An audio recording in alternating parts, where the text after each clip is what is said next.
बिस्मिल्लाहिर्रहमानिर्रहीम। आज हम करेंगे present perfect continuous tense. Urdu में इसको कहते हैं फ़ेल हाल कामिल जारी।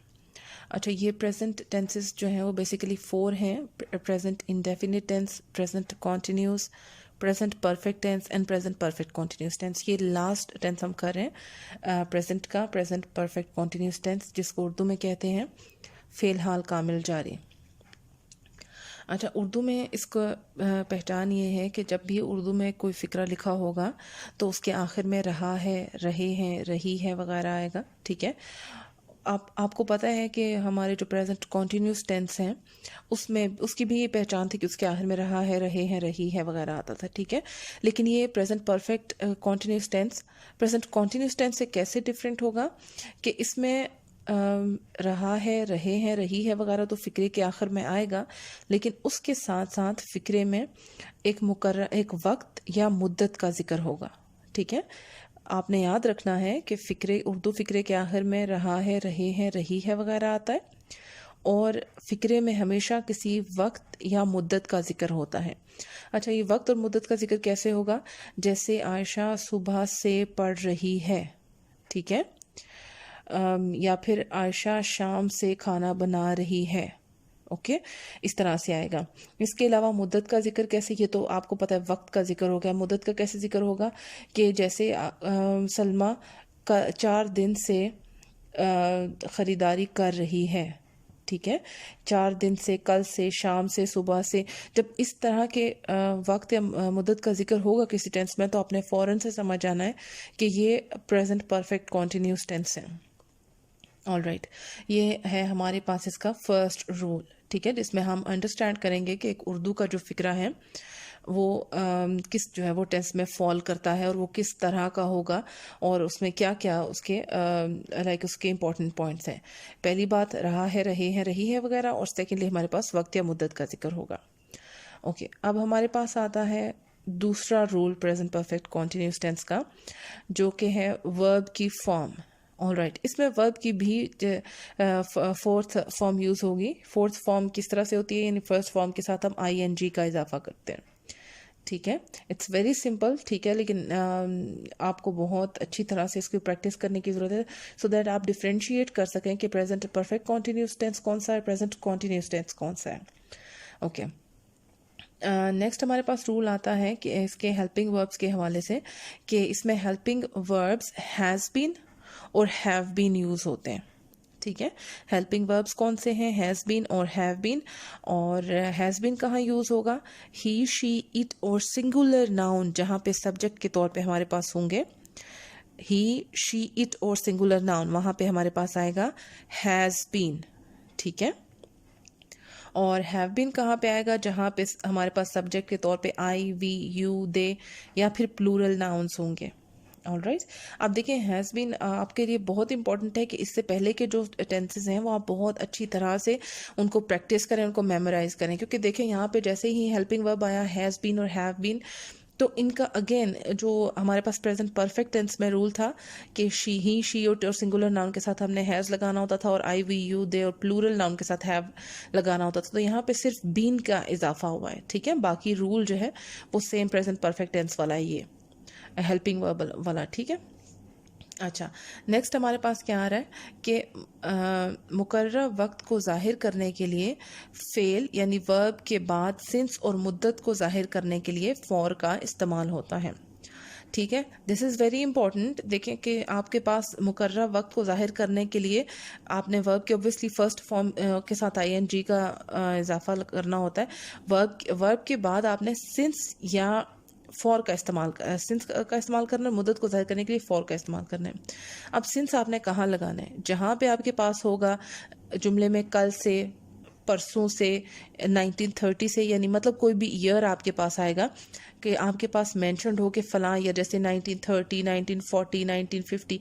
ठीक है, इस तरह के जो भी ईयर्स हैं तो उसके साथ आपने हमेशा सिंस लगाना है। ठीक है, इसके अलावा कल से, परसों से, इस तरह के जब वर्ड आएंगे, या शाम से, सुबह से, तो वहाँ पे आपने सिंस लगाना है। सिंस के लिए एक और चीज़ भी आप याद रखिएगा कि सिंस हमेशा उन सेंटेंसेस में यूज़ होगा जहाँ पर आपके पास टाइम कैलकुलेटेड नहीं है, यानी आपको नहीं पता कि अगर सुबह से कर रही है तो कितना टाइम हो गया किसी को कोई काम करते हुए, यानी सुबह से आपको नहीं पता कि जो शख्स बात कर रहा है वो प्रेजेंटली जिस मोमेंट में है उस टाइम से लेके सुबह के दरमियान वो कितना टाइम गुजर चुका है, 4 घंटे 2 घंटे, आपको नहीं आइडिया, सिंपली है सुबह से या कल से या या फिर परसों से, ठीक है। वहाँ पे हमेशा आपने सिंस लगाना है, ठीक है। सिंस वहाँ पे भी इसके अलावा यूज़ होता है जहाँ पे टाइम का जिक्र आता है, यानी 7 बजे से 2 बजे से 4 बजे से, ठीक है। यानी जब एक सब्जेक्ट बात कर रहा है तो आपको नहीं पता कि 4 बजे से लेके अब तक कितना टाइम हो चुका है किसी काम के करने में, ठीक है। और आपने फॉर कहाँ यूज़ करना है, फॉर जहाँ पे आपके पास एक कैलकुलेटेड टाइम हो, यानी 4 दिन, 2 साल, 4 साल, कई साल, महीने, ठीक है। इस तरह का जब जिक्र आता है ना, यानी 2 दिन से, 4 दिन से या 3 घंटे से, इस तरह के जो सेंटेंसेस होंगे फिर वहाँ पे आपने फॉर का यूज़ करना है। इसके अलावा फॉर आपने वहाँ पे भी यूज़ करना है जहाँ पे जुमले में हो, जैसे सलमा कई दिन से खाना बना रही है, ठीक है, या सलमा कई माह से पढ़ रही है, ठीक है। यानी कई माह, कई दिन, कई साल, ये भी जब वहाँ पे सेंटेंसेस ये फिक्रात यूज़ होंगे तो भी उसमें आपने फॉर का यूज़ करना है। This is very important point, ये आपने अच्छी तरह से मेमोराइज करना है। मैं एक दफ़ा से रिपीट कर रही हूँ सिंस और फॉर के इस्तेमाल को, कि सिंस आपने, सबसे पहली बात तो एक सिंस और फॉर दोनों आपने वर्ब के बाद ही लगाने हैं, ठीक है, वर्ब के फ़ौरन बाद आपने यूज़ करना होता है। सिंस आपने वहाँ पे लगाना है जहाँ पे मेंशन हो कल से, परसों से, और या 1980, 1930 से या 1880 से, यानी ईयर का जिक्र हो, ठीक है, कि फ़लाँ साल में, वहाँ पे आपने हमेशा सिंस लगाना है। या फिर फिक्रे में हो सुबह से, शाम से, दिन से, दोपहर से, वहाँ पे आपने सिंस लगाना है। इसके अलावा वक्त का जिक्र हो 7 बजे से, 2 बजे से, 4 बजे से, वहाँ पे आपने सिंस यूज़ करना है, ओके। और मुद्दत के जहाँ पे होगी वहाँ पे फॉर यूज़ होगा। और मुद्दत कैसे मेंशन होगी, 4 दिन से, 2 दिन से, 10 घंटे से, ठीक है। इस तरह के जब आपके पास, या 2 महीने से, इस तरह से, यानी एक स्पेसिफिक आपको टाइम बता दिया जाता है, ठीक है, वक्त बता दिया जाता है कितना टाइम हो गया है, तो उसमें आपने फॉर का यूज़ करना है।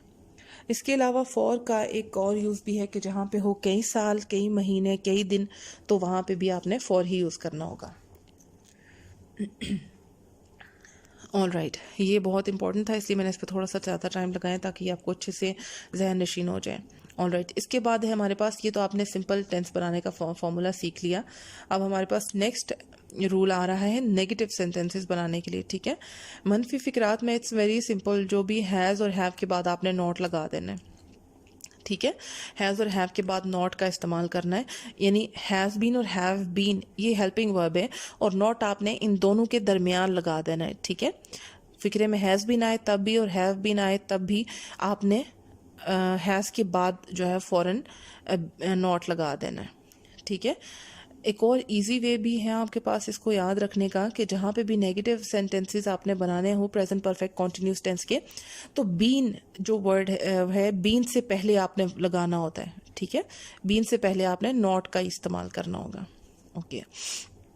जो इसके अलावा आपके पास सवालिया फिक्रात होंगे उसमें आपने हैज़ और हैव को फिक्रे के शुरू में ले आना है, ठीक है। इसके अलावा बीन का वर्ड जहाँ पे है सेंटेंस में वो वहीं पे रहेगा, उसकी आपने जगह चेंज नहीं करनी, सिर्फ हैज़ और हैव में से जो भी हेल्पिंग वर्ब यूज़ हो रहा है उसको आपने सेंटेंस के स्टार्ट में लिख देना है, ठीक है।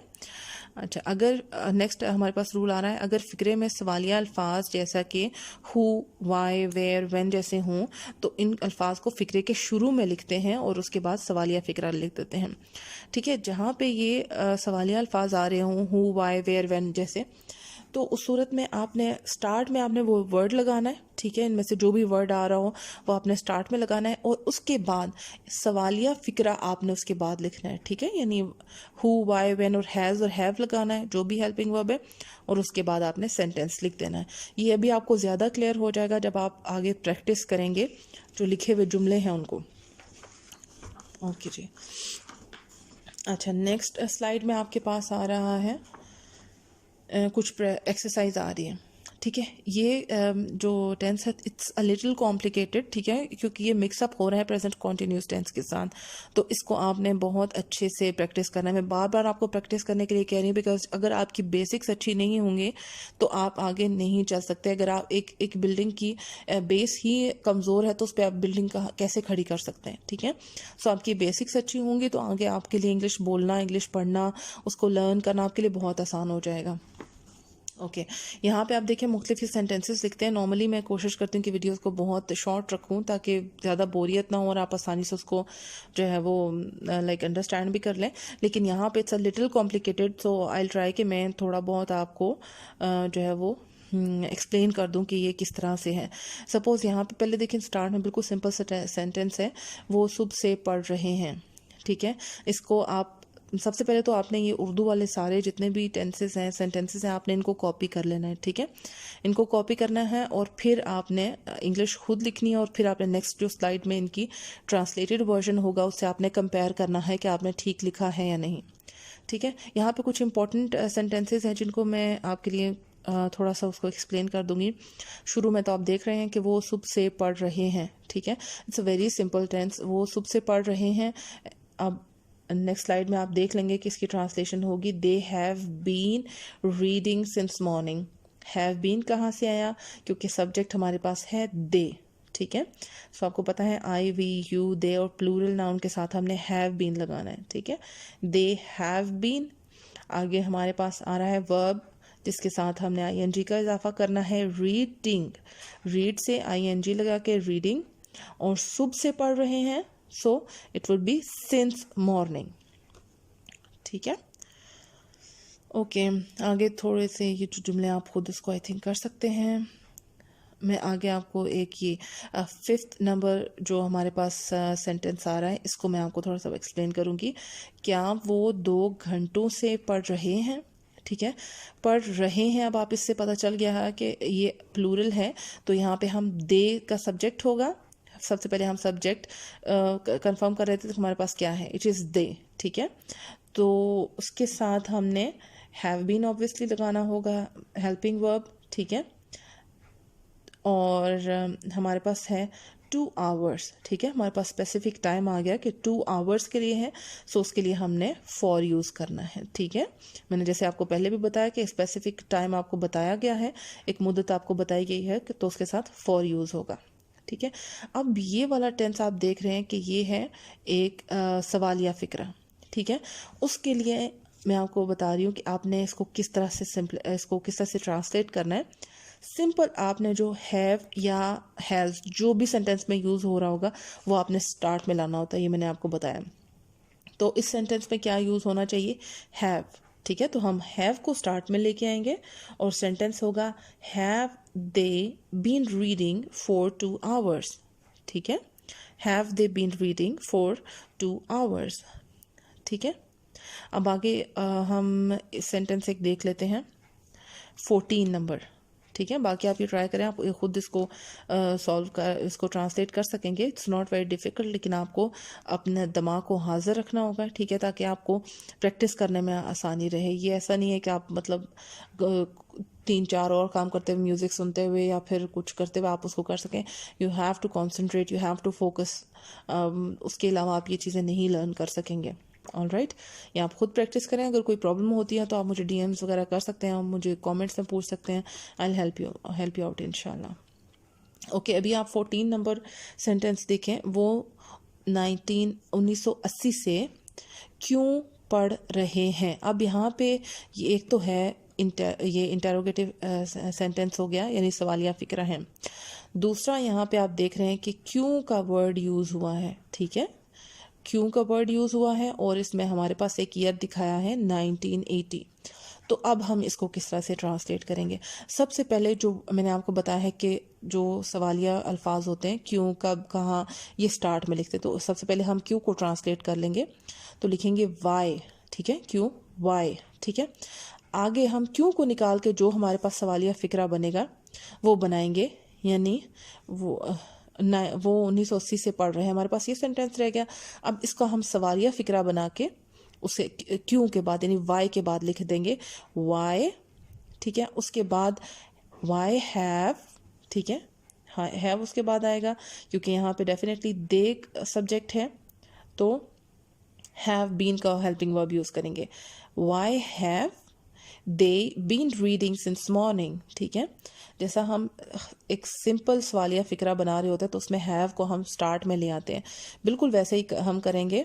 जैसे they have been reading since 1980, ठीक है, और इसका सवालिया फ़िक्रा क्या होगा, have they been reading since 1980, ठीक है। तो ये सवालिया फ़िक्रे को हम वाई के बाद लिख देंगे। So it would be why have they been reading since 1980, ठीक है। मैं दोबारा से एक्सप्लेन कर रही हूँ, वो 1980 से क्यों पढ़ रहे हैं। It's very simple. सबसे पहले वाई लिखेंगे, उसके बाद हमारे पास नॉर्मली हेल्पिंग वर्ब आता है। आपको मालूम है कि सवालिया फ़िक्रे में वाई, व्हेन, वेयर जहाँ भी लिखा होगा उसके फ़ौरन बाद हेल्पिंग वर्ब आता है। तो यहाँ पे हम सिर्फ हैव को मूव करेंगे जुमले के स्टार्ट में, वाई हैव, और बाकी जुमला वैसे ही, why have they been reading since 1980, और यहाँ पे अगेन एक साल का जिक्र हुआ है विच इज़ 1980, तो इसके साथ हमने सिंस का इस्तेमाल किया है। वो 1980 से क्यों पढ़ रहे हैं, why have they been reading since 1980। All right, ये देख लें, बस बाकी सारे सिंपल से ही हैं, इतना इसमें कोई इतना डिफरेंट कोई ऐसा नहीं है, और सारे जुमले ऑलमोस्ट सेम ही हैं, इतने मुश्किल भी नहीं है आपके लिए इसको करना। अच्छा, लास्ट वाला मुझे थोड़ा सा कॉम्प्लिकेटेड लग रहा है, तो कॉम्प्लिकेटेड तो ऐसा नहीं है बट थोड़ा सा लंबा है सेंटेंस, तो मैं इसको आपके लिए कर लेती हूँ। इस दुकानदार ने जब से दुकान बनाई है तब से ज़्यादा पैसे वसूल नहीं कर रहा है। ये देखें, एक नेगेटिव सेंटेंस है। इसमें हम करेंगे this shopkeeper has not been overcharging since he set up his shop, ठीक है।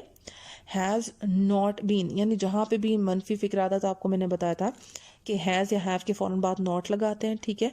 और इसमें आप ज़्यादा बेहतर ये कि आप ये मेमोराइज कर लें कि बीन से पहले आपने नॉट लगाना है, ठीक है, इट्स ईजियर।